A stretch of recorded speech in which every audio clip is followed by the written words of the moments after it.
Okay, we will call out the names and you can come here either with or without your presentation.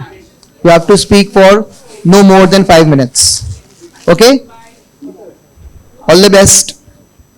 So I've taken the topic that was also part of the question that I talked today: digital divide, deeper deceptions, and the future of democracy in presence of deepfakes. Ladies and gentlemen, as we stand tall at the juncture of evolution of artificial intelligence and more advancing technologies, today I'm here to put my perspective on deepfakes and democracy in 3 pointers. It starts with empowered democracy by 2 of the researchers that I could read in the brief period of time, Mark E. Warren and Jorgen Habermas, talked about democracy on 3 points. It started with any democracy in a society is established based on empowered inclusion, collective agenda and will formation, and collective decision making. Now, how is deepfake technologies hampering all of these 3 point of view? Let me start with. When we talk of empowered inclusion, it is essential for a democracy to be established based on inclusion, to be a society collectively. Now, what does deepfake does is, it is very much threatening to women in general per se. Statistics say that 95% of deepfake videos are pornographic and are using deepfake technologies against the women. Now, secondly, they are also leading to polarization of ideas that are not democratic per se, or that is not my opinion per se. So there have been videos of journalists, say Ryan Akup's video went viral last year during the elections. Now, it also threatens other journalists when they are giving their opinion in public. So it does threaten us from giving public opinions, because then the video is in public and then it can be used and remade the way it can be. So it does affect inclusivity. The second point is collective agenda and will formation. Now, the basic facet of democracy is based on opinion and will formation, and deepfake technology hampers it badly because the entire will formation is based on a wrong idea or principle that is propagated by use of this technology. And there are a lot of examples, like even Pope recently in the G20 summit talked about it. Why do we need? Because his photo taking liquor, having cigar went viral. His photo with Joe Biden went viral. So then it also now questions the collective decision making that is largely in the hands of public in general when it comes to democracy and principles based on elections. Now, as a conclusion, I do not want to leave you with problem. I think indeed, as we all know, India stands tall, basking in the glory of resurgent nation. Our head is held high and we are no more called as land of snake charmers. These days we are called as the geeks. And our name is being felt on the international platforms. So what are the solutions? And we see that even the political parties, like during the election, I have been following that both the political parties were involved in making deepfake videos against one another. So, in such competitive circumstances, when it comes to democracy and election, I think the solution that we are left with is regulating this framework, A. B, that there has to be a specialized unit that is tracking back these videos, and we cannot just rely on self-regulatory mechanisms of these platforms, because for me, taking 24 hours to take down a video, I think it's a lot, because it can be then promulgated. 24 hours is a very big amount of time to transfer a fake information, misinformation to large number of people. I think it's a huge amount of time. So I think self-regulation largely in this space right now is not helping. Thank you so much. Okay, so that's how it feels like to be on this side. I feel you were the quite intimidating. Hello everyone, good evening. I'm Swati and I'm really excited to be here and also share my thought on living in a data heavy world. And I chose this topic with an aim to serve as a food for thought for the future. I know my fellow colleague, fellow here, Hemant, said that it's not about data anymore, but realistically speaking, the conversations that I've had with multiple folks show that we're still at the data stage. We've not gotten past data to people or even governance. So that is why I chose data as a topic. And where are we getting all this data from? And I just wanted to quickly touch base on that. We have IoT devices, like your smart assistants, Google Home, Alexa. Then there are, your smartwatches. People who are having ailments have pace detectors which are connected to the app. Then there are, again, in an industrial setup, you have multiple sensors which are monitoring temperature, water levels, so on and so forth. So since we live in an era where there's a lot of sensors and there's a lot of data, and it's important for us to also acknowledge the fact that most of the data is not being used. It's just lying somewhere. It could be in your cloud, it could be on your premise, it could be at the edge. And it's not just the data, right? It's not just telling you that the temperature is 25 degrees Celsius. It's also recording the location, which falls under the umbrella of metadata. So the whole data concept is very, very complicated. And there are a lot of data platforms which are being used, or IoT platforms, which the common term used, which are trying to help enterprises to make sense of all these data, which eventually is used to help the end user or an end customer like us.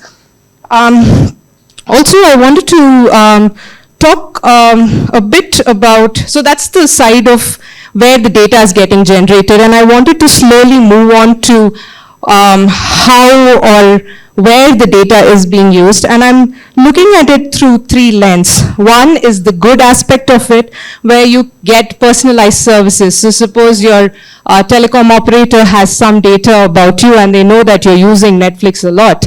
So they will bundle services and sell it to you at a cheaper rate so that you can happily continue streaming on Netflix. So that personalization comes from the data point that you are streaming mostly on Netflix. So that's like a good aspect of it. That's the happy side of it.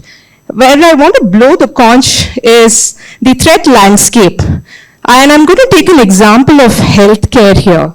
So let's assume, unfortunately there's some ex-person who has a pace detector attached to them and it's connected to the app, which is actually intent to monitor the patient at any given point in time. But you don't know if that app has enough security features enabled that your data is shared only with your healthcare professional or the hospital that you're associated with. What if it's stored in a public cloud? Anybody could take your data and start misusing it, and that's not something that you'd like to use. So that's one aspect of the threat landscape that I wanted to bring in. And of course, future, like we've discussed so far, AI. AI-infused solutions are going to be here. And there are two ways of looking at how you use data in the AI landscape. One is, okay, got it. So I'm going to wrap it up quickly. So there are two ways that you try to use it, and I'm looking at it from an employee perspective, right? Like we always talk about upskilling people to be able to provide AI solutions. But let's be honest, I've been a telecom engineer. You suddenly tell me make sense out of data, start coding. how difficult would it be for me to actually pick up that skill within 6 months before ChatGPT or any other Gen AI LLM evolves. So it is important to start segregating the roles of people based on people who can oversee the data or oversee the outputs that AI generate, and people who can actually work on data. And I know that I've been talking different aspects of it, and I think this is all required to actually come together, because any technological advancement will happen only if multiple factors come together. So we need to understand where the data is coming from, how critical it is, what are the good, bad aspects of it, and yeah, basically secure it. And thank you so much for the opportunity. Good evening, everyone. Myself, Sulabh Agarwal. So I'll be speaking on quantum computing and its applications. Quantum computing and its application, Sulabh Agarwal, yeah. So this is how the evolution has been. We have legacy systems which we run on. Then we are having network tools and systems. And now we are going with smart tools. So what's next, right? We have been blockchain. We have AI. Now we are thinking of quantum computing as well, right? So overall, how the history of quantum computing has been, there's a statement by Richard Feynman: you can never understand quantum mechanics, right? And then Peter Shor came up with Shor algorithm. Now we are coming up with Qiskit from IBM. So there are a lot of things that are happening from bottom to top, right? So what is quantum computing? What is computing basically? So it is a procedure where we are able to determine the something using mathematical or logical calculations. So this is what I talked about, like what is quantum physics, as you all know, and what the great Richard Feynman talked about quantum mechanics. So basically the branch of mechanics that deals with mathematical description of the motion and interaction of subatomic particles is quantum physics. Now what is quantum computing, right? So we have three principles like superposition, interference, and entanglement in quantum computing. So the quantum computing basically, it studies the theoretical computation systems, right, that makes direct use of quantum mathematical phenomena.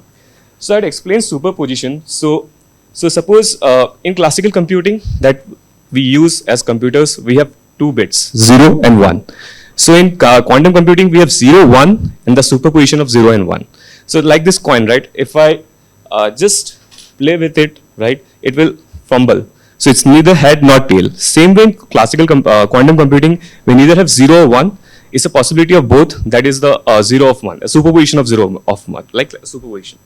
Now interference is like amplitude, the amplitude, right? Two waves, when you try to amplitude, it increases the amplitude of that two waves. That is interference. Entanglement, as I would say, these are the qubits. In quantum computing, we don't have bits, but we have qubits. Like not in the state of 0 or 1 that we have in computers, but here 0 and 1. So if you put a frequency of light interval on an electron, it moves to a new state, that is 1. So that's qubits. Now if I go further, this superposition, which I already explained, that's the entanglement of both 0 and 1, right? Now I'll talk about entanglement. Suppose I'm at this space, I'm in Earth, and some particle is in Mars. So if I try to measure this particle, the same particle will have the shape of that in Mars as well. That's entanglement. And that can be done via quantum physics and your quantum physics principles. So suppose I am here, my wife is at home in Mahadevpura, Bangalore, right? Whatever I am doing, she will also have the same thing, doing as a shape, right? So that's kind of entanglement. If you measure something here, we'll have the same measurement there. So these are the principles of quantum computing basically in mechanics. Now coming to quantum cryptography, which was discussed here eventually as well, all the protocols and routers will go obsolete at some point of time because we have quantum computing coming into picture. So how do we have those secured? That will be via quantum cryptography, the post-quantum cryptography, and making our system ready with the help of QKD mechanisms. So how do we do that? So how can we secure that in the most post-quantum world? That is QKD. Basically, we call it the Alice-Bob model, right? We share the quantum bits, the qubits, from Alice to Bob, right? And if someone wants to decode a message, so we'll know the eavesdropping basically. We'll know the message has been intercepted in somewhere between, and the people will know about it. So that's where we can do it via QKD. I'm not going to dip just for you in the slide, right? And the quantum teleportation, that's one way of thinking. It is done via quantum entanglement that I've already shared. So these are the quantum benefits. As you can see, we have healthcare and medicine that where it can be used, the financial modeling, computational chemistry, logical optimization, quantum internet, quantum cryptography. So yeah, is quantum computing is the hype or reality? I'll leave it to you. I'm no one to judge, but it's coming to us. Yeah, thank you. Thanks a lot. The world is using artificial intelligence. Where is the legal industry? To put it straightforward, Supreme Court has been using artificial intelligence to leverage it a lot. For example, converting the judgments which are originally in English to the local languages for better understanding of people. Kudos to that. Now, I'm not here to discuss just the benefits of AI. I'm here to discuss the challenges that AI possesses. Because as we go out in Bangalore, in Delhi, anywhere, everybody's saying we have a specialized AI tool, we have this tool. So is the problem with AI, so is the problem with the legal system. I am here to discuss two major problems. One is of black box, the other is of value lock-in. And I'm going to discuss these with examples. Now the United States uses a AI tool called Compass. What Compass essentially does is that it actually predicts the risk of recidivism. Recidivism is basically reoffending. That if a criminal has not been convicted, even if he's accused in a particular case, will he be committing a crime again? Now, what happens one fine day that there's this guy, Mr. Loomis, who was going back home. He meets with an accident and he was made to plead guilty. He goes to the court. The judge identifies that as per the Compass tool, there is a high risk that he may have committed the crime. He may have committed the crime. And the judge denied the bail. Now, Mr. Loomis challenged it further. Now, what did the court say? The court said that the algorithm used is confidential. The algorithm used is secretive. We cannot disclose this. Now, my simple question is, God forbid, nobody is accused here, but what is the right of the accused? The right of the accused is to know what he is charged under. Mr. Loomis did not know what the algorithm is. It was not revealed to him. This is exactly what black box is. The input comes and the input goes in, the output comes out. The black box, it remains. Now, coming to another case,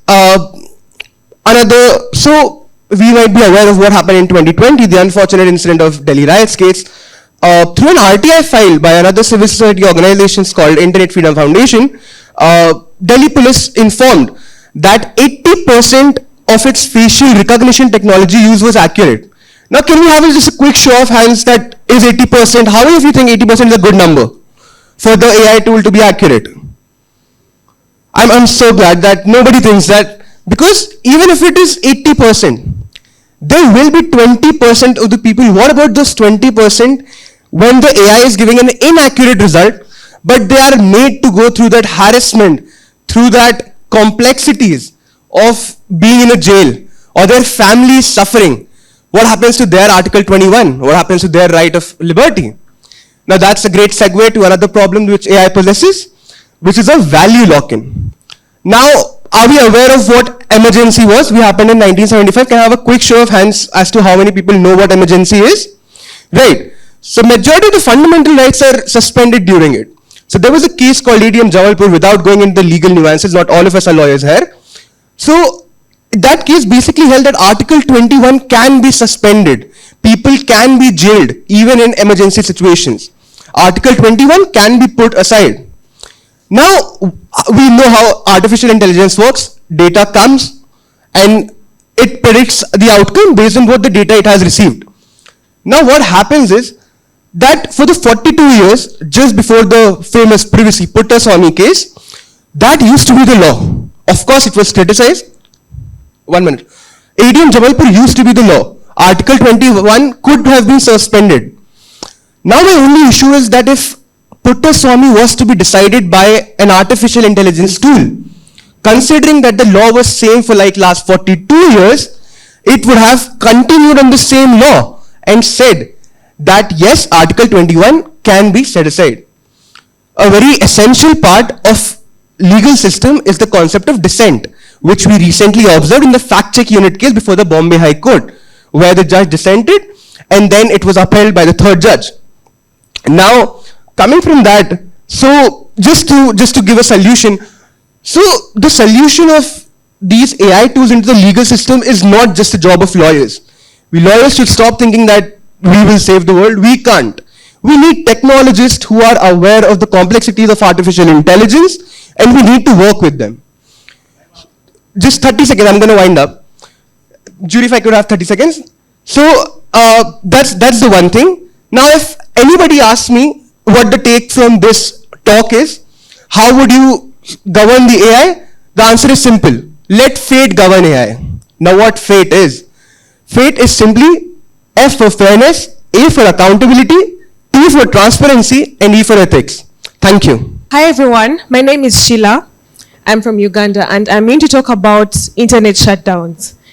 So as an African and other Africans here, I'm pretty sure we relate to that more than we should. So that is why in the earlier conversation we had, the active discussion, I chose to be on the government side.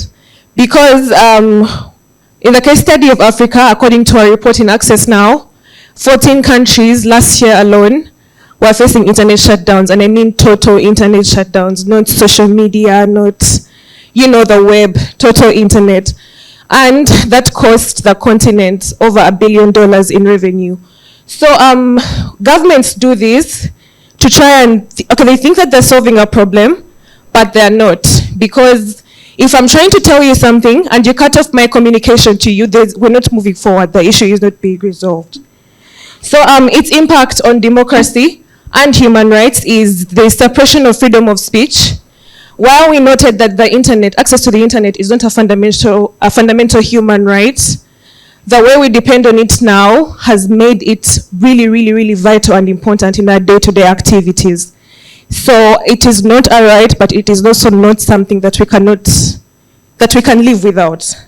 Yes. So with total internet shutdowns, there's increase in censorship and lack of transparency, which should not be a good example to be given by a government. Yes, and it has a huge negative impact on the economy. We have people surviving on gigs. We have people, small businesses that are entirely online. So all those are not going to work. And then the social and educational impacts.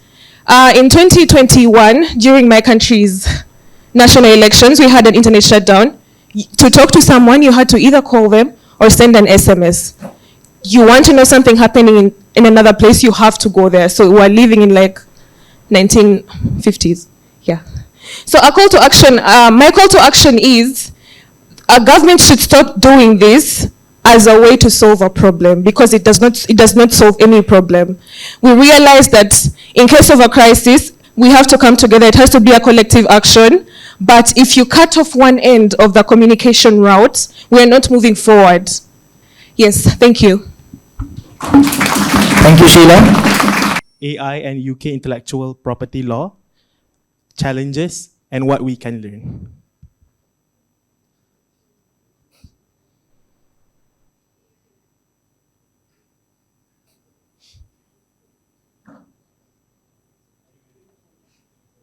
Yeah, can I start?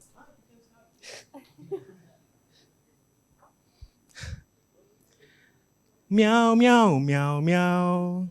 Meow, meow, meow, meow, meow. Meow, meow, meow, meow. Meow, meow, meow, meow, meow. Who can tell what song is this and who sing this song? Sorry? Okay, but what is the original song and who is the singer? Yes.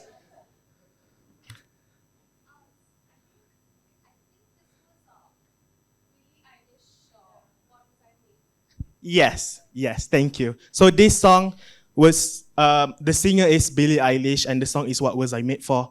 It was used in Barbie. Can you imagine one day if I sing this song, like just now, and I ask for a copyright from this song? Do you think it's fair? No, right? So this is the thing that I will talk about. intellectual property law and how it has created a lot of challenges in terms of AI and how we implement AI, specifically about UK law. So there are three things. I will talk about three challenges. So the first one is ownership and inventorship of AI-generated works problem, specifically about generative AI. Secondly, about data mining and how it has caused a lot of problems. And the third one is the impact to creative industries. So the first one, ownership and inventorship of AI-generated work problem.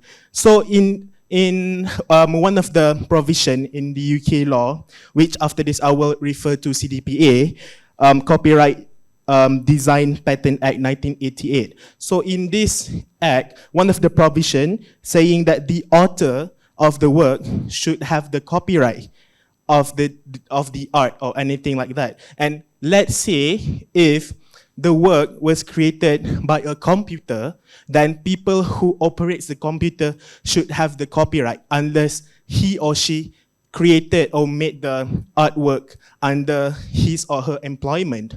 So that is pretty straightforward if we talk about computer or something like that. But when it comes to AI, which involve a lot of stakeholders and a lot of processes, this has caused a lot of problems and gray areas, a lot of questions, in the sense that we cannot tell who can ask for the copyright in terms of like the ownership of the work. So this problem has been addressed by UK IPO since 2020, which has raised a lot of questions in myself. Because like, if you think about it, in AI, the stakeholders that involved in this process is not just like people who operates the AI machines. It involves people who has the like the people who created the artwork originally, and people who operates the AI machine, and also people who publish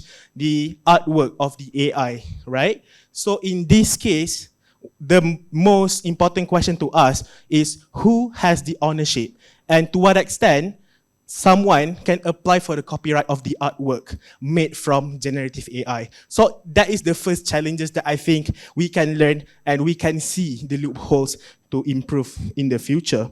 And the second thing is about patent law. So one of the landmark cases that happened recently in the UK in 2018 is when there's this one AI researcher called Dr. Stephen Thaler. So basically he has a machine called Dabus, and then from the machine he operates, he found like there's two invention, and he started to request for a patent in which he applied for a patent for the his invention from many jurisdictions. And the outcome of it is that the UK IPO and Court of Appeal finally refused his application on the basis that the machine is not a human. So if we think about it in patent law, in which if you want to patent something that is on your own work, but you are using AI as a machine, that is also raised a lot of questions. To what extent we can use AI as an inventor, and how do we define someone or a machine as an inventor or not, right? And when it comes to the AI work as well, it also involves a lot of stakeholders. So there will be a lot of gray areas and loopholes in the sense that when we want to decide who will be the one who invent the product of it. And the last one, when it comes to AI problem, obviously it will also affect the creative industries. If one day you can listen Priyanka Chopra singing to Nicki Minaj, good form, do you think it is not impossible for other artists to do the same as well? So that is my point about UK AI and intellectual property law. Thank you. Thank you, Carl. Good evening, jury members and every fellows. Actually, my topic today for a quick flash talk was empowering law enforcement with AI. This is one of the Maharashtra's Marvel project. This is a new project that is launched by Government of Maharashtra. And I was a Chief Minister Fellow in the Department of Home Affairs in Government of Maharashtra. So I got a chance to work in this project. So I thought, why not introduce this to everyone here, since we are a lot of talking about AI and its governance. So MARVEL is just an abbreviation of Maharashtra AI Research and Vigilance for Enhanced Law Enforcement. It is nothing but a multi-stakeholder project which we were talking and discussing since 2 days. It involves government, which is Maharashtra Police and Government of Maharashtra. The center for MARVEL is hosted currently in IIM Nagpur. And we have a technical support, which is Pinaka Technologies. Just quickly giving you what exactly MARVEL is and what exactly it is doing. So it is AI, nothing but assistant to inspector. So that is the abbreviation we are using it. So helping police enforcement to solve the crimes using AI. One of the famous case, and I hope we are in Bangalore, so everyone will recognize this, was the Rameswaram Cafe Bombay bomb incident that happened. So the CCTV footages that were released, just to recognize that person, AI was used so those police could identify and that face could recognize, and that helped a lot. And Pinaka Technologies helped us, and that also wasn't very much maybe an initiator for launching such a center here. And so entire such initiative was launched.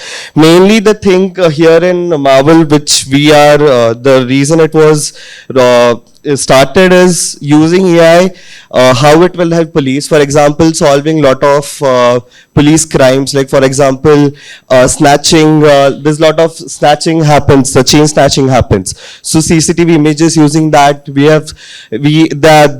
using AI, this helped a lot in solving such cases. Another one of the effect of it was on, we use lot of natural language processing for reading all of the FIRs. So we could find connects, because nowadays the thing is, FIRs, in the FIR system, only the FIRs and the keywords are stored. But a lot of the unlinked cases which may be linked to a case that we are solving, it becomes difficult to dig a lot of FIRs. So that was one of the interesting thing that happened during this case. So this is something that is different from the cybersecurity project that Government of Maharashtra has, which focuses on the cyber crimes and cyber related things.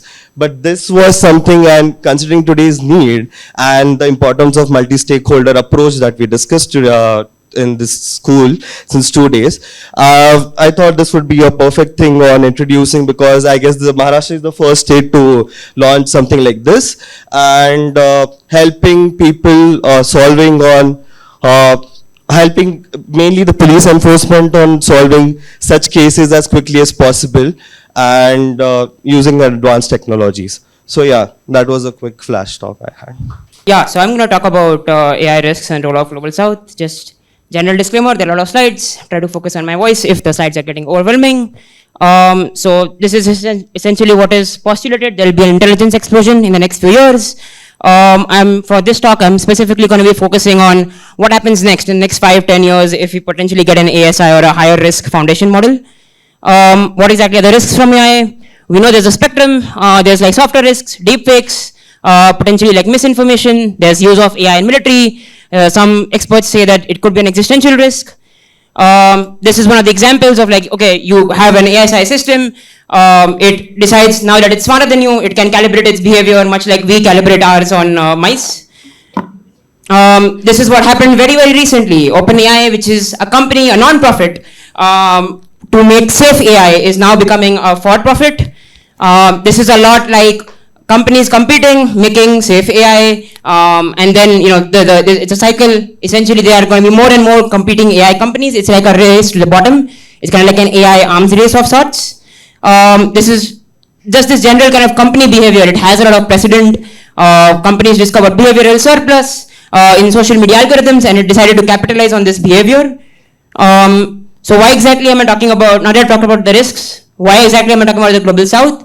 It seems like if you look at the map, the EU, the US, and China control all the startups and all the major AI labs. A large part of the academic output, barring mostly India, comes also from these regions. This is a group of nations called the Group of 77. You can see mostly Global South countries represented. They band together, they vote together at the UN, they do international lobbying to bring the countries of the global south voices out to the UN. Okay, so why should we care? Who are we exactly? We are people of the global south who generally have weak institutions. We have significant cultural and value differences from the global north. We stand to gain more from AI, like AI for good. We generally want to avoid legal arbitrage. So, there might be a very strong legislation in the US, America, or the EU. We don't want OpenAI or something to come to countries like India and then, just continue training the same risky models. We also have some unique policy levers and opportunities that I'll talk about. One of these things is, hey, a lot of these companies are actively using labor primarily in the global south, underemploying them. This is something called sub-employment now, exposing them to toxic content. This is one of the potential kind of levers or things for policymakers to look into, labor legislation. Okay, so what has India done? What is India's stance? India has kind of pushed forward and signed the UNESCO AI ethics. This is actually now signed by all 193 members. We also signed on to the OECD AI principles. A couple of people have already mentioned things about GPAI and G20, so I won't go into that. There seems to be a chip frenzy, not just in India, across the world. Governments have realized that chips power AI, power everything, and we want to hold in on it. We want to just make more chip facilities in our countries. This is example of India. This is particularly relevant for governance because as we see, the more capable the model gets, the more compute it requires. Currently, GPT-4 uses about 10 to the power 26 flops. We see this kind of exponential increase. And there's a correlation between compute use and its capabilities. India has its own large data centers. We are 14th in terms of number of data centers. Countries across the global south are investing in this. So what exactly is the global collaboration landscape? We see that there are safety summits. A lot of countries come to these safety summits and they talk a lot about what they want to do, voluntary commitments. But it seems like they have a race to the bottom. This is a moment for the global south to come and say, hey, we are also going to make AI safety institutes. These things care, and please hear our voices and include our notions. We see there's bias in AI, which affects the global south. There's obviously a lot of AI use in military, which is happening already. If you look at drones, if you look at what kind of things can go wrong in terms of technical risks, we see just AI's reward hacking. So this is one of the reward hacking examples which researchers have observed. This is again group of 77 lobbied specifically the UN to get votes like this on lethal autonomous weapon systems. And if anyone is interested more, you can check out Slaughterbots. It's a very interesting movie. It's exactly what it sounds like. There's lots of precedents of global south lobbying. Global souths have lobbied at COP summits to do CBDR principles. We have lobbied at WTO to have a consensus building frameworks. Essentially what I want global south countries to do is champion this international collaboration on banning autonomous weapon systems, creation of AI safety institutes, and having a say in the global discussion. I work in a very broad space. It's called policy, public policy. And how I would define myself is I'm a generalist. So I help policymakers and provide them with research support.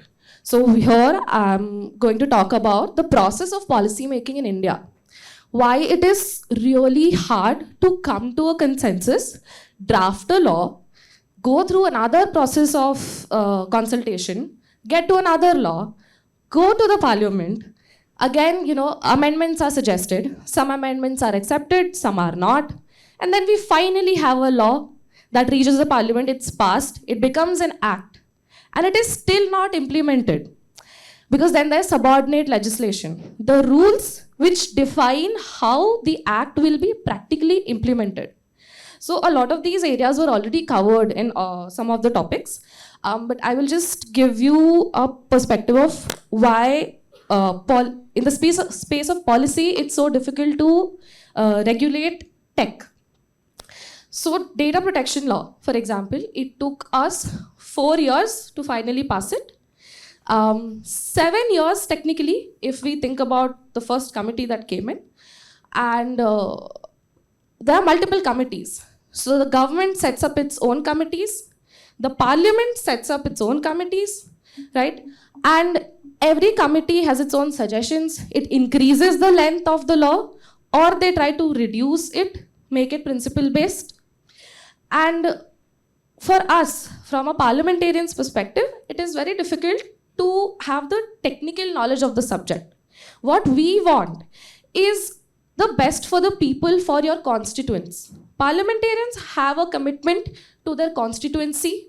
They have political commitments. They have commitments to general good governance and democracy. They have national commitments as well. Which is why when we think of tech, we only think of from the perspective of public good and from the perspective of innovation and to foster the digital economy. Hence, to serve the constituents, we don't think of tech as a broad space. We think of tech as, okay, how is it affecting our constituents? It affects them in the form of, the best example is scams. So that is the kind of issues we try to bring to ensure that the last mile is the least negatively affected and they get the most positive benefits. So when I say scams, the reason why scams has become a lot and fraud has become a lot more important is because it is people mostly in the peri-urban areas who are affected a lot by it. Especially even for someone like me who's, I like to say that I'm in the youth. We are able to detect something that is fraud a lot more better than our parents at times. We are able to tell our parents, okay, don't click on this. This is, this can be a fraud website, something that would lead to a hack, lead to a financial fraud, it could lead to anything. So this is where, this is the kind of issues that we try to bring to light. The broader tech space is something that is very hard to legislate and regulate on. And for that, we need stakeholders to come from various areas. It would include, again, the same kind of stakeholders that we've discussed here. That is the kind of reports that we use. When we're preparing a policy brief, when we're preparing a policy brief, we use the reports made by a business organization. It could be Meta, it can be Microsoft, it can even be, before it used to be Cool, it doesn't exist anymore. And then we also use research by civil societies like CIS, we use IIF. We do our own research. We talk to the bureaucracy to whatever extent we can. We also talk to our constituents. That is where we bring a difference, is where we can talk to the constituents as well. Civil society does do that job, but for it to reach a platform like the parliament is the toughest thing. So that is where we try to build that gap, the policy gap, right? So we forget that in a stakeholder consultation, the constituent or the citizen is also a big part. Thank you so much. Thank you, Garima. Next, we have Deepika Srinivasan. Good evening, everyone. My name is Deepika Nandagudi Srinivasa, and the topic I'm going to talk about today is privacy enhancing tools and technologies. And through this presentation, I'll keep going back to what we've been learning in this really multi-stakeholder environment, and I want to demonstrate as to how even PETs and these sort of tools and technologies also is a multi-stakeholder effort. And just to give everyone what these multi-stakeholder challenges are in a flash. First, civil society and academia might say that, you need to respect people's privacy. Personal data is at the core, and that's an important consideration. But at the same time, regulators will go on to make regulations such as the DPDPA. They'll talk about, okay, if the data subject is a child, you have to undertake age verification and parental consent. These are the principles, you go figure it out. And at the same time, you have the other stakeholder, which is the industry, who talks about, okay, if you're going to convince me to invest in PETs, it's a very sizable investment, so you need to do something to convince me to ensure that I do this. So you see that there are multiple challenges at play. So what we do at DSCI is that we try to balance all these multiple stakeholders' considerations, and we thought PETs is definitely a way forward, but to get that sort of executive buy-in, to ensure that industries and CXOs are convinced that, I should make that investment in PETs, we have taken a legal and regulatory approach. So to just quickly take you through my research scope, I've done a report on this. I'll be happy to share the link to it, whoever's interested. So I went on to identify the various categories of PETs and tools that are usually utilized by industry stakeholders for a data protection perspective. And I have to flag a couple of things here. Firstly, there's no universally accepted categorization of PETs. I just did this so that there'd be some structure to my research so that I can go back and see what sort of legislations are endorsing these types of PETs. So even in terms of laws, I have to clarify that I've narrowed my scope to just the Indian laws, primarily sector agnostic laws, and sectoral laws, primarily 3 sectors: financial, healthcare, financial and the healthcare sector, and the insurance sector. And moving on, the findings, just to give you a high-level overview of what I found, and this is again, I went through multiple laws and sectoral laws to find this, to see what are the endorsements. So in the IT Act, they prescribe encryption, PETs, access controls, reasonable security practices. And again, I also gone through the SPDI rules and DPDPA, and again, something to flag here. I understand that the DPDPA is not enforced yet, but it will be enforced shortly. We just have to wait and see. But before the DPDPA comes into play, we have to rely on the SPDI rules. And the SPDI rules kind of endorse encryption, putting in place access controls, data audits, any sort of technical control measures. And again, the ones in black are tool agnostic specifications. So over here again, it gives industries the leeway to kind of apply the PETs that meet their business considerations. And in terms of sectoral trends, just very quickly, what I found after going through multiple RBI master directories and RBI policies, frameworks, they've had a very heavy focus on access controls and management-based tools, and you can see the same for the other sectors. And just to quickly, again, speeding through the global study, I've also conducted research on multiple regulators such as Singapore, who again balanced business needs and privacy needs by putting forth PETs as a feasible solution. But for regulators, again, just to sum up, the recommendations that I made for regulators, just to go back to what Kirti had mentioned, all regulations in India should be principle based, so that industries can get the leeway to pick and choose the PETs that meet their business needs. And we'll be having better CXO and executive buy-in if we have technology neutral considerations. And sorry, to go back to the industry stakeholder needs, the point I have to drive home is that PETs is definitely a business enabler. I understand that this is a sizable investment, but in terms of regulatory concerns, PETs do have it can really be a situation where you can have the cake and eat it too. So that's what I wanted. Hello, my name is Anita Walker, and I'm gonna speak about crime in the age of AI.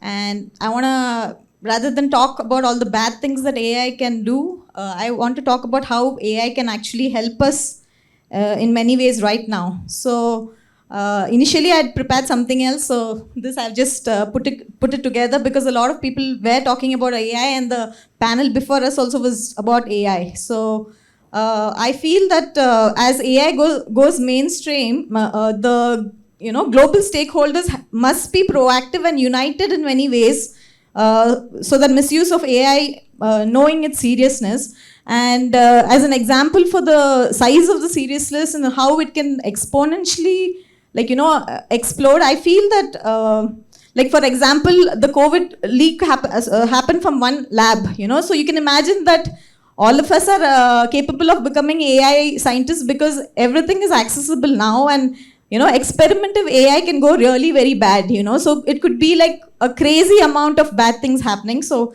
that's the bad side of it. But because I feel that all systems can get overwhelmed, so we have to, whatever they try to do to enforce things, they have to use AI in the right way so that AI can actually assist in the dangers that AI itself brings, right? So one of the things I felt that could help was AI could help flag high risk situations like in a hands-off proactive proof of danger manner. For example, AI assisted detection of a stalker or an abuser who's already been given a restraining order.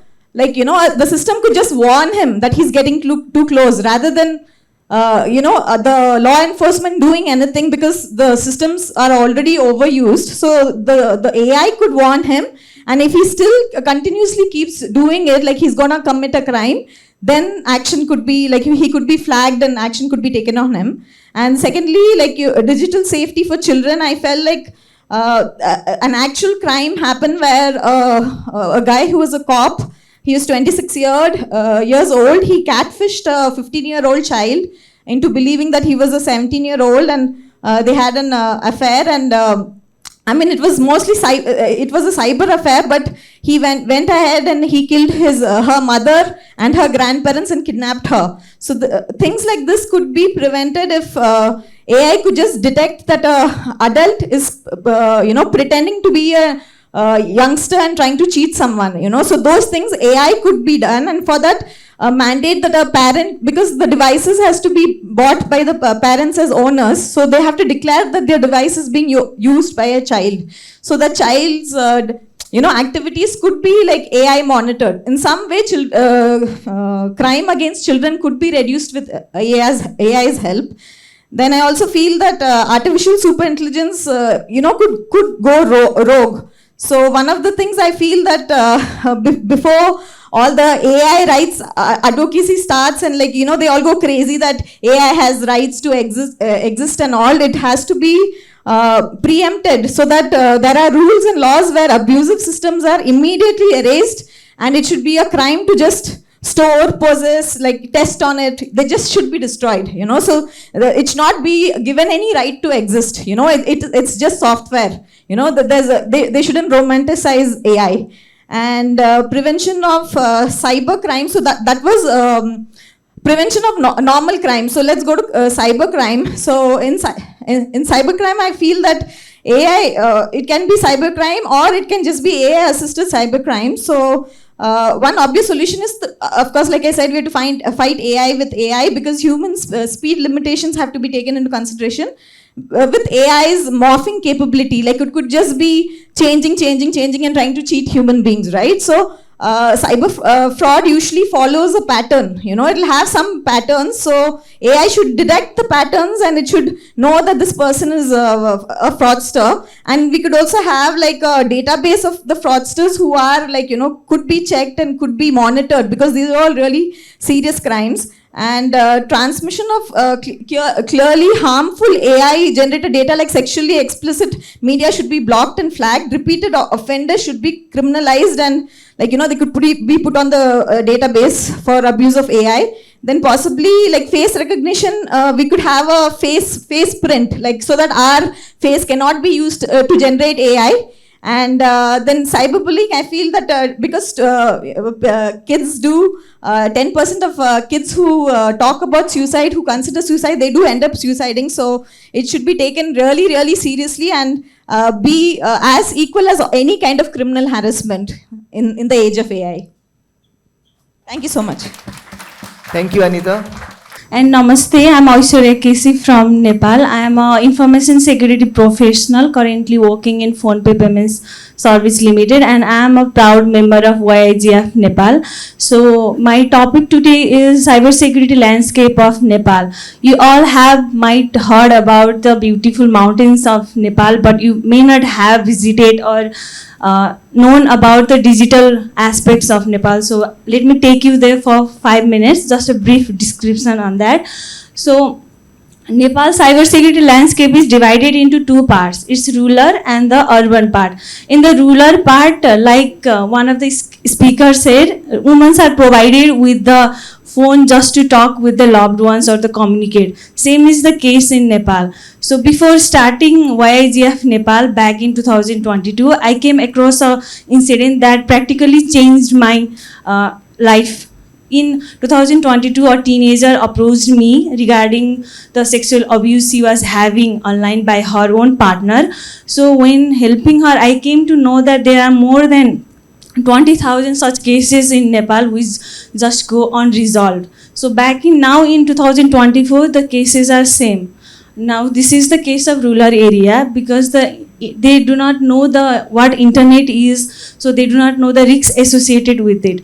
So this is the case for the rural areas end users. Now let's go to the urban areas. In the urban areas, there are a lot of fintech industries and educational institutes, right? So in 2023, a major A-grade bank suffered a hacking incident where it lost more than $400 million. So you might be wondering, they must have invested a lot of money in the cybersecurity, or they do not know what the technological aspect of internet it was. But they were bank which has invested a lot of money on cybersecurity. They fall victim of the phishing. One of the management was the victim of the phishing. So here in both cases, one is not aware of the digital aspect, and the another part is, though they are aware, they do not know the malicious side of the practical associated with the cybersecurity risks. So you may be wondering what the government is doing.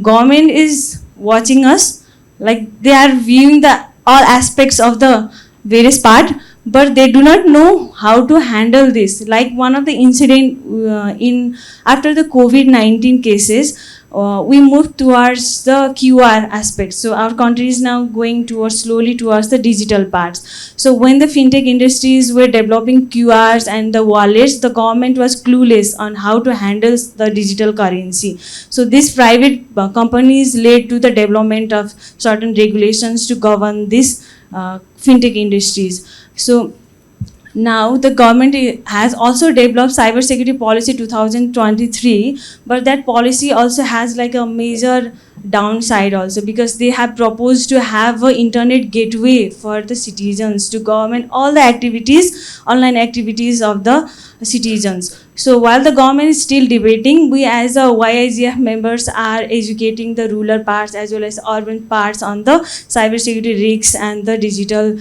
infrastructure. Thank you.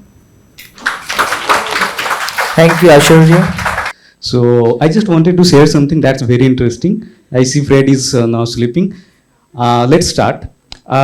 Internet memes far away from AI.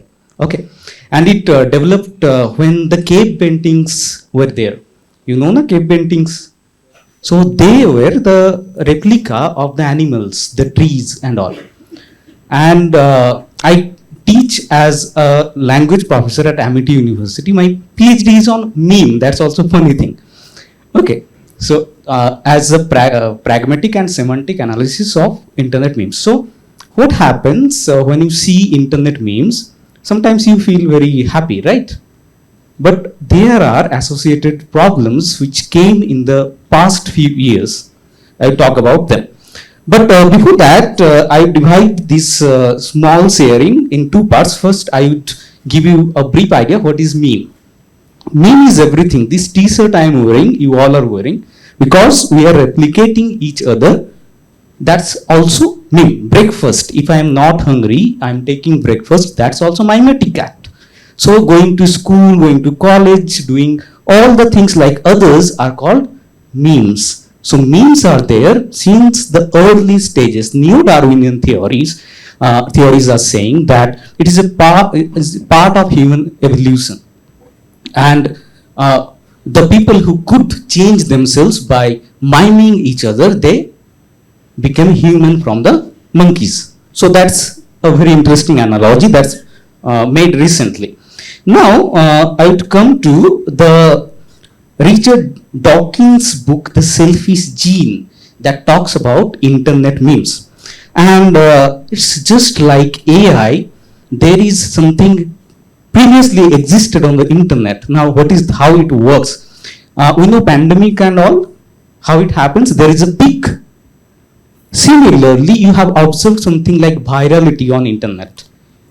Kacha Badam, you remember? A few months ago, what happened? That became viral. And after some time, the peak came and it declined.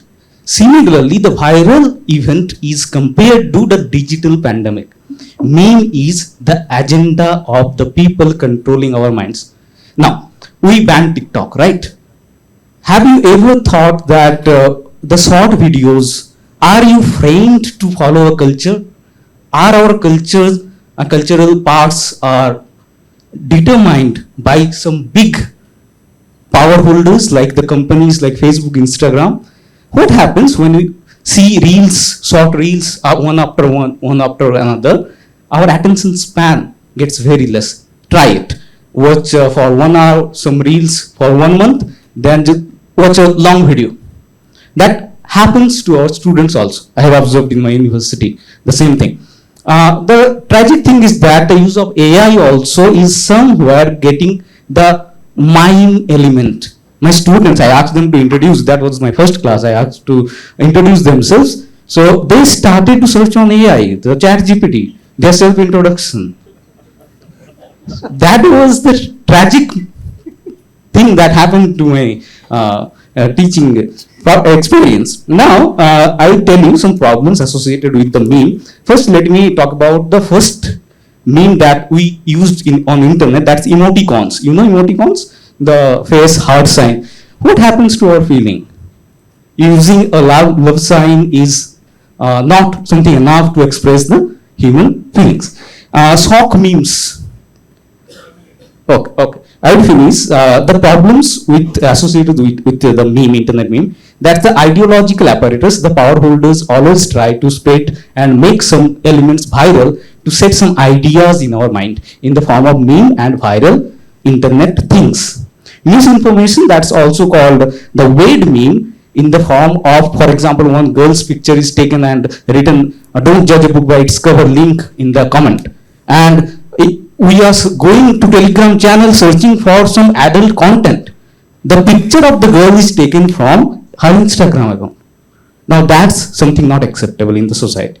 Cultural appropriation and stereotypes norms are built. The short attention of the people are built. Manipulation and agenda setting for the people who has money and all.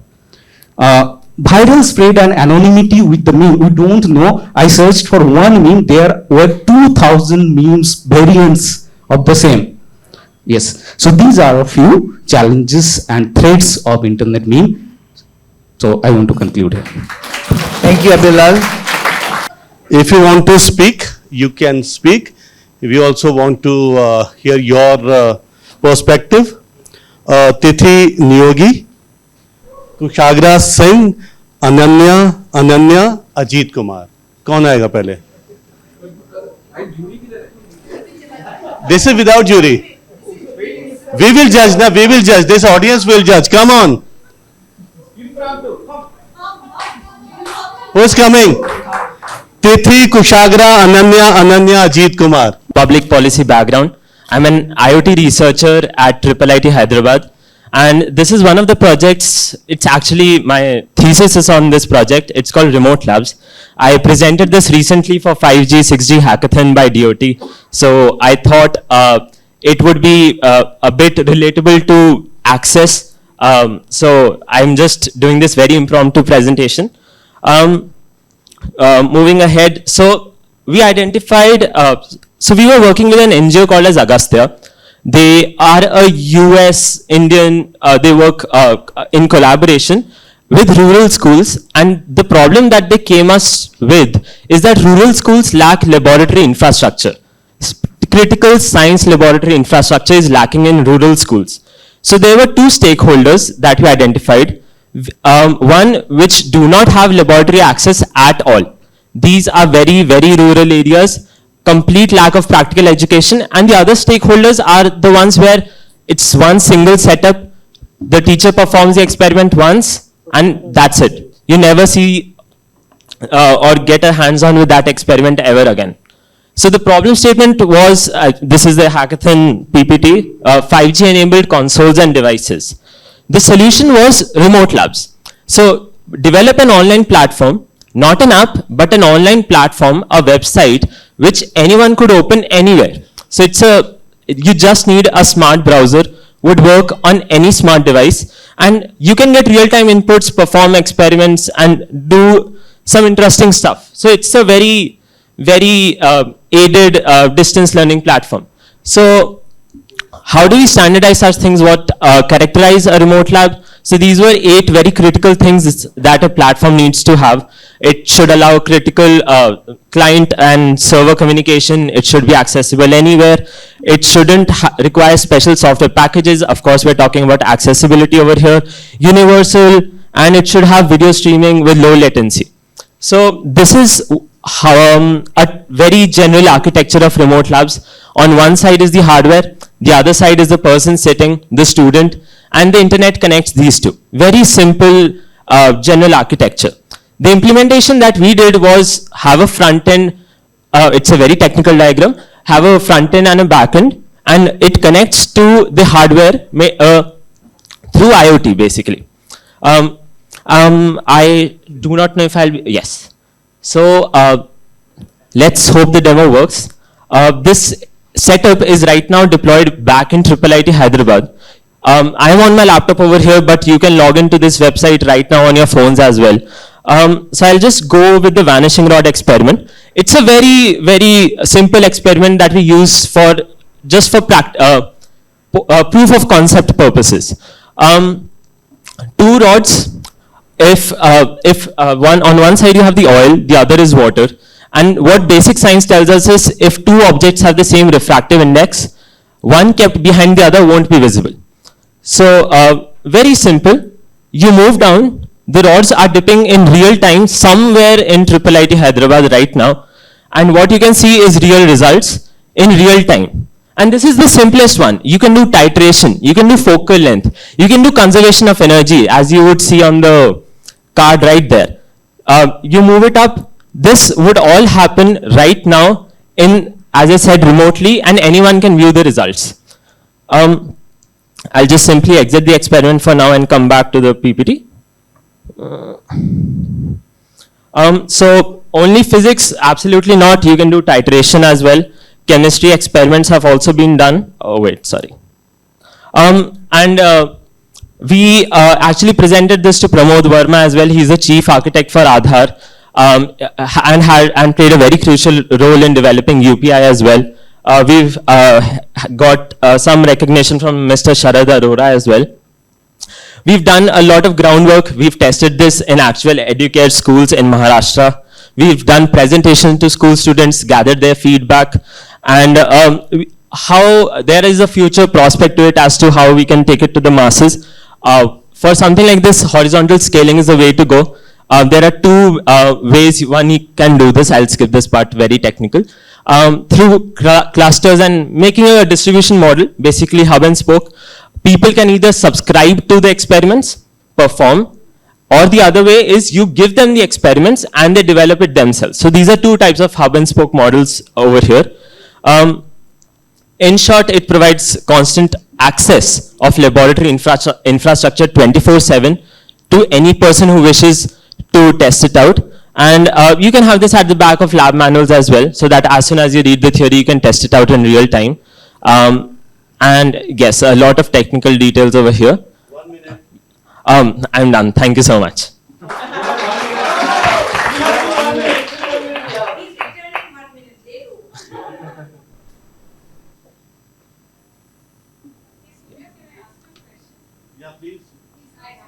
Akshat, yes.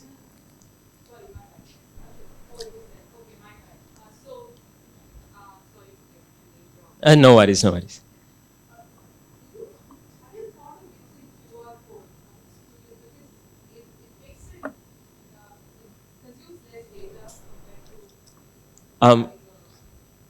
QR codes at the back of lab manuals you're talking about?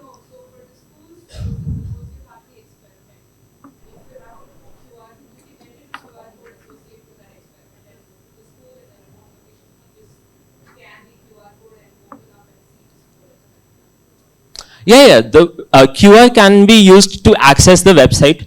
The way you access the website can be multiple things. You can have a yes.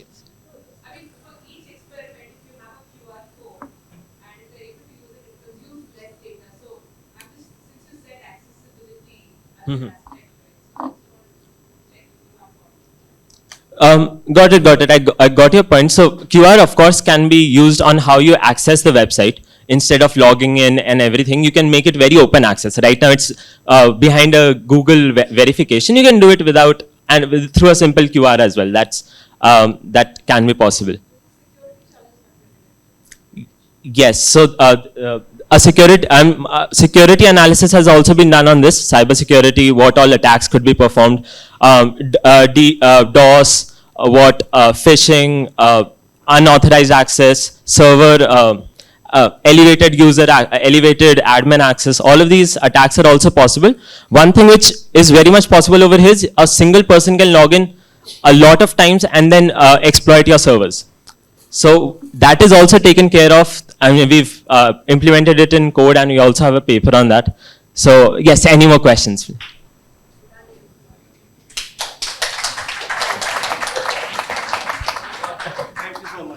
I can take the question offline. My topic is life before the internet. I think I can see some of the participants lived before the internet. Okay. Okay. So sometimes people think life without internet, life without Google is difficult. But I'm one of the person, okay, just to say that there was a life and we lived happy life without the internet. Internet is a killer technology because it killed many things. One is person to person interaction. Okay. I am not against the internet, but I just want to say that we had more interaction, personal interaction. There's a postcard, inland letter, and covers we used to send for communication. And whenever the wedding card, there was a small information, telegram address. If you want to send wishes to the new couples, you can send telegrams. That is not the telegram which we have on our smartphone. That is from the devotee. Actual telegram. And how many of you heard about amateur radio, ham? Yeah. Good to know that. So when there was no SMS, when there was no internet, this was the tool or hobby to connect with other part of the world. So thank you for the opportunity.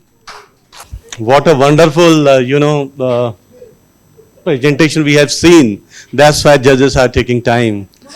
So,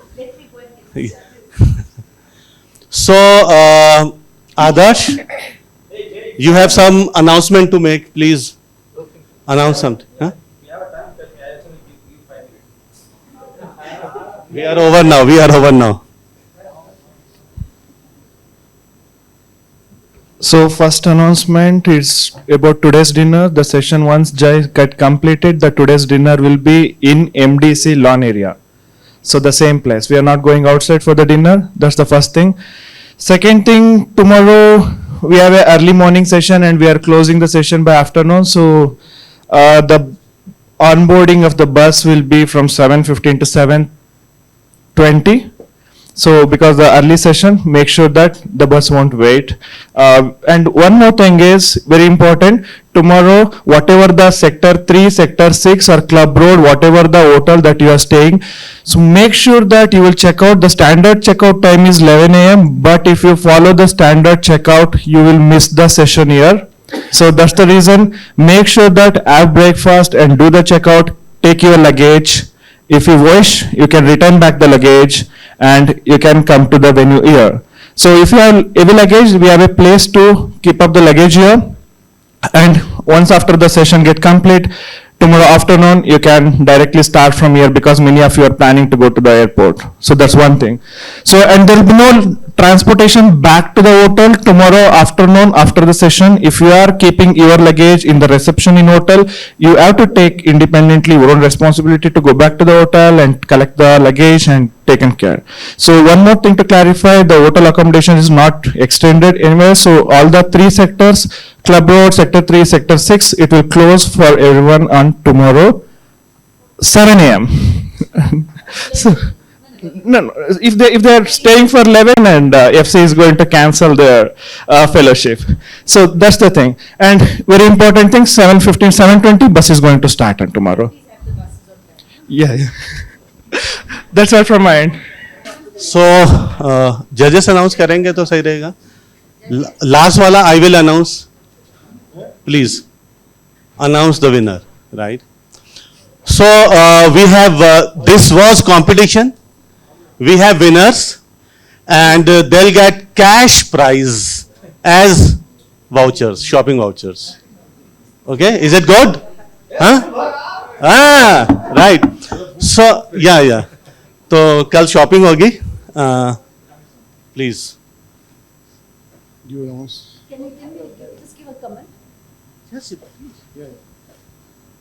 So how did you feel?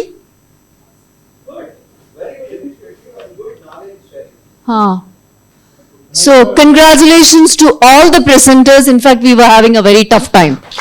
I mean, there is only, I can tell you, 0.05 changes in marks, like all of us have.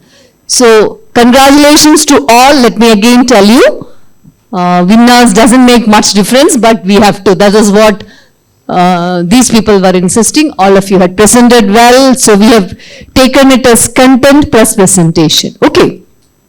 So that's all from me. No, you announce. Announce. Please go ahead. Yeah. So now, This number 4. okay.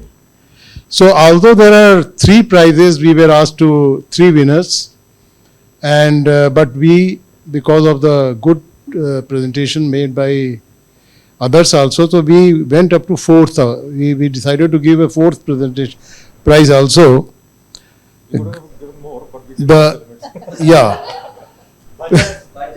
Budget is not allowing anyway. The 4th one is the Garima Panigrahi.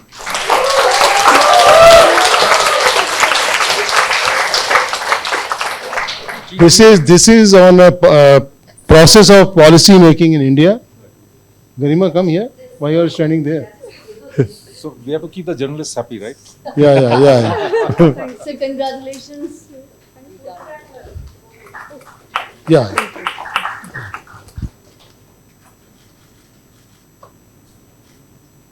Thank you so much. Then starting from the after 4th, number 3, Dr. Varda Mone.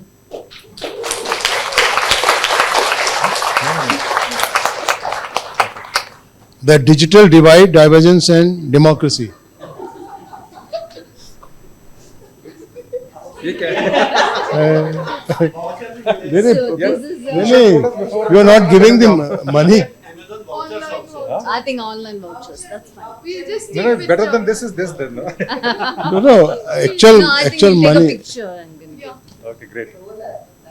Huh?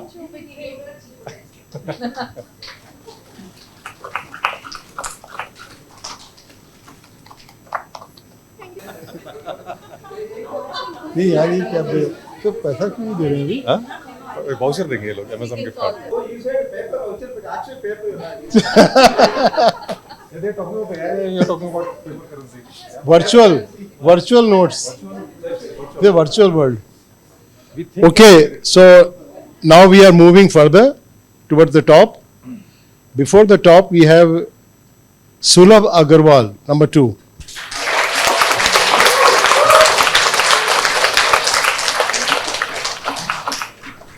Quantum computing and its implementation. So, want to say anything? You have already said. He said 5 minutes. 5 minutes. He presented enough better. That topic was 1 hour. Excused it. Okay.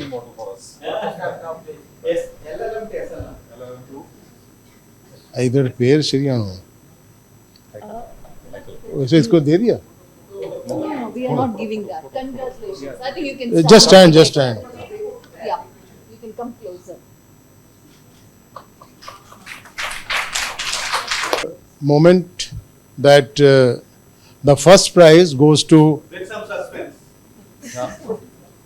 So is this ad break? Who are the sponsors? Ad break. इधर पेड़ शरियानो Haikal only Carl Music. music Number one. Take a guess. it is Haikal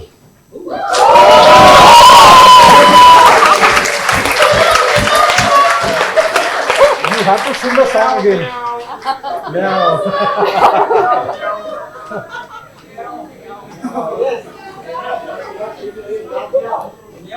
So the cat is out of the bag. big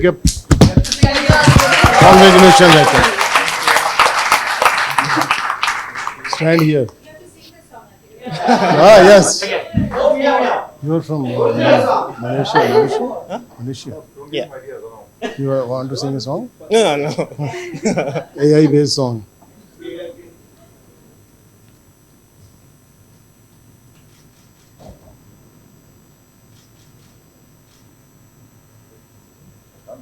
you're taking more than photo something else also sing a song AI song. mic thing, You have to dance. It's fine. One. It's okay.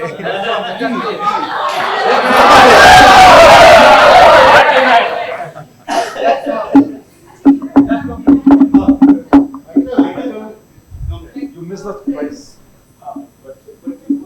So who would like to sing this song?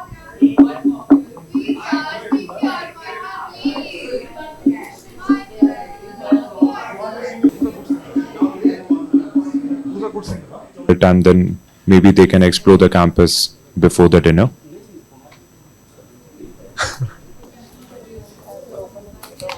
And guys, please finish your repertoire work.